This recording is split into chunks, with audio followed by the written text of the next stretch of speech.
So as part of our script runner learning is concerned, today we are going to discuss about creating a scheduled job.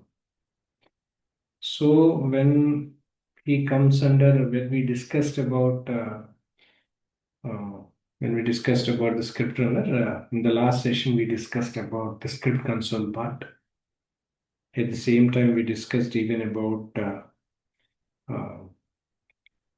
about the built-in scripts and all. Script listeners even completed. At the same time, we have discussed even about JQL basics, not the detailed one, but JQL basics is something that we have covered so far.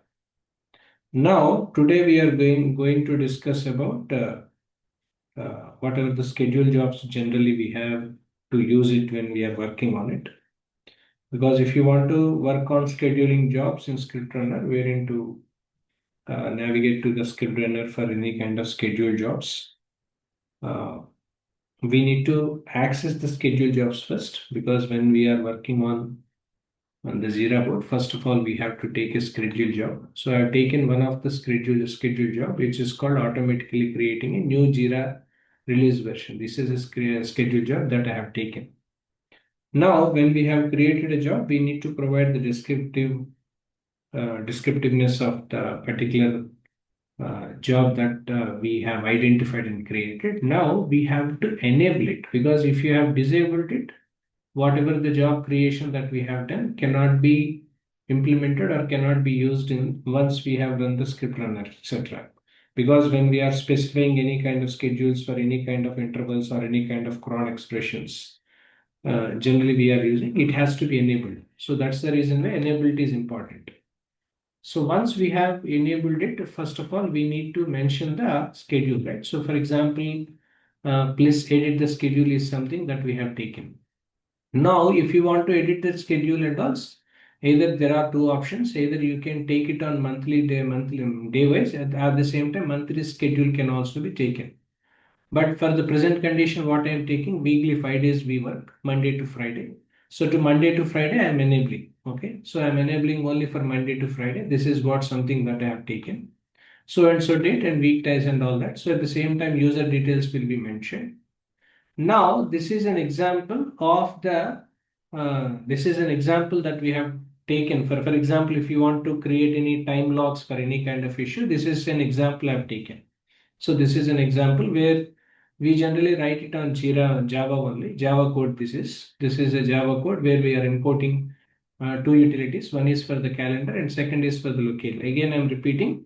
This is a example that we have taken to create time logging issue. Okay, that is the example that I have taken.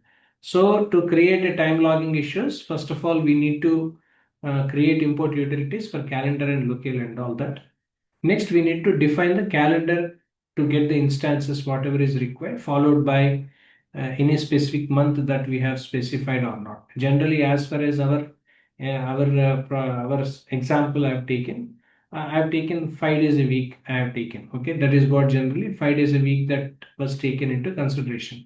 It is not months. Normally, days are something that we have taken. Okay, days, right? So working days were taken in this.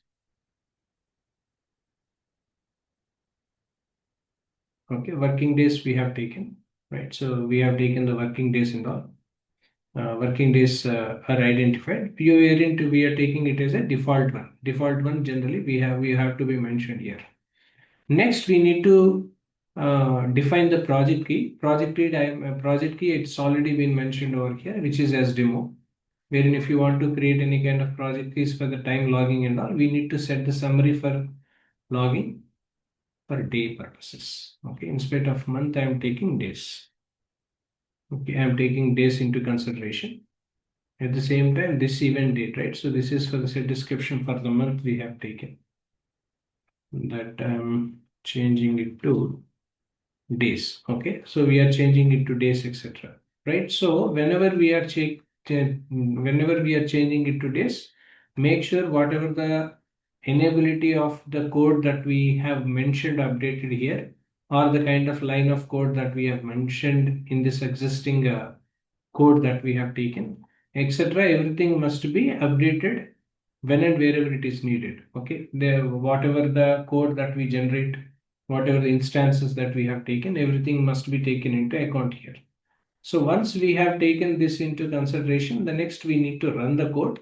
So when we are running out the code, if there is any kind of errors that we have identified so far, so if you want to save it, we can save it, right? So for example, scheduling the job is saved already. Okay, this is where generally the scheduling of job is being saved. So if you run the code wherein to enable it, or if you want to create, you can here you can see automatically creating a new release version is one of the schedule job that we have created here. So further, this is the ID number that was taken. Followed by this, we have mentioned the schedule, etc. Now, if you want to make any kind of editing or if you want to make any kind of changes to the existing one, we can go to the edit part and we can do that accordingly. Based on that, we can run and we can show accordingly.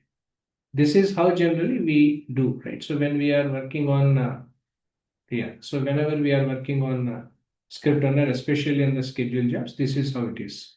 So how tomorrow in the next session, I'm going to take an example, not this one. So I'll be taking one more example, maybe for release or something. Okay, I'll be taking some example on the release and all, and I'll write the code and I'll show you. So how this can be written and how this can be executed, because we have to run the code. Then next, if there are any errors so far, so that can be rectified. Followed by this, we can save it. That because this is a example, predefined example that was taken. So tomorrow, uh, in the next session, I'm going to discuss about one of the example for any release or something, right? So that I have taken and I'll explain you.